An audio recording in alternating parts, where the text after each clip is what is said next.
Баршаңызға сәлем достар, сіздермен бірге Анаргүл, менің каналыма қош келдіңіздер.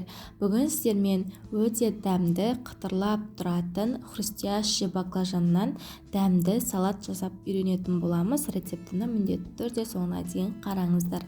Ең алдымен біз баклажандарымызды бөлшектерге бөліп турап алатын боламыз. Дәл видеодағыдай ұзынша етіп бөліп, оны бірнеше бөліктерге бөлеміз. Қатты ұсақтаудың қажеті жоқ, өйткені қазір біздің баклажандарымыз қуырғаннан соң кішірейетін болады. Және де баклажанды турап болғаннан соң тұз сеуіп, үстіне салқын су құйып, бетін жауып 30 минутқа қойып қоямыз. Арада бізге керекті өнімдердің барлығын турап дайындап аламыз. Бізге керегі қияр, сарымсақ, қызанақ, болгар бұрышы және аскөк керек болады. Ең алдымен қиярды дәл ортасынан бөліп, және оны тағы да дәл ортасынан бөліп ірілеу етіп турап аламыз. Жаңағы баклажан секілді етіп, соның формасымен бірдей етіп турасаңыздар, салаттарыңыз өте әдемі көрінетін болады.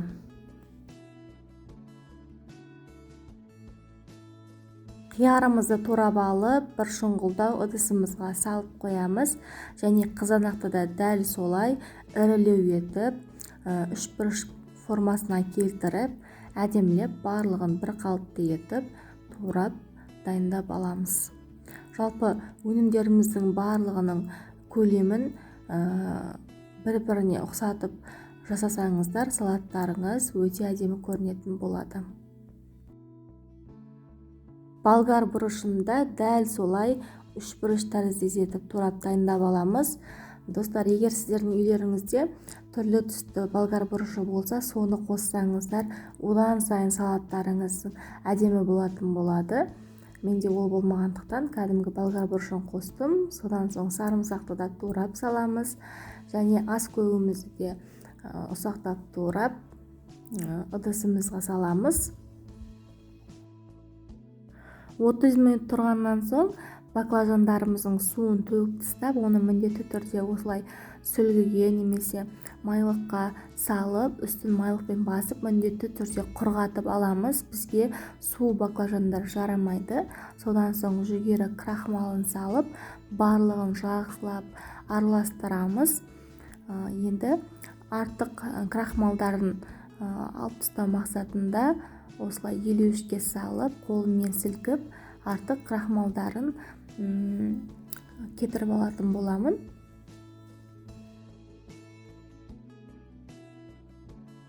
Содан соң табамызға көп мөлшерде май құямыз да, майымыз қызғаннан соң баклажандарымызды салып, тура бауырсақ пісірген секілді араластыра отырып, қызарғанша пісіріп аламыз.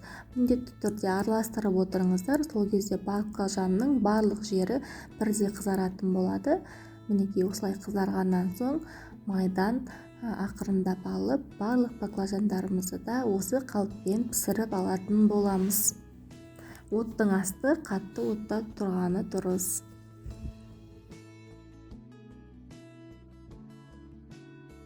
Баклажандарды турап алғаннан соң, жаңағы алдын ала турап дайындап алған көкөністердің үстіне салып, оның үстінен 2 ас қасық соя тұздығын қосамыз. Енді тұздықтарын, дәмдеуіштерді қосу сіздің салатыңыздың мөлшеріне байланысты. Егер көп жасасаңыз, дәміне қарай көбейте бересіз. Және де арнайы осындай тим-тим заправкасының мен жартысын қосамын.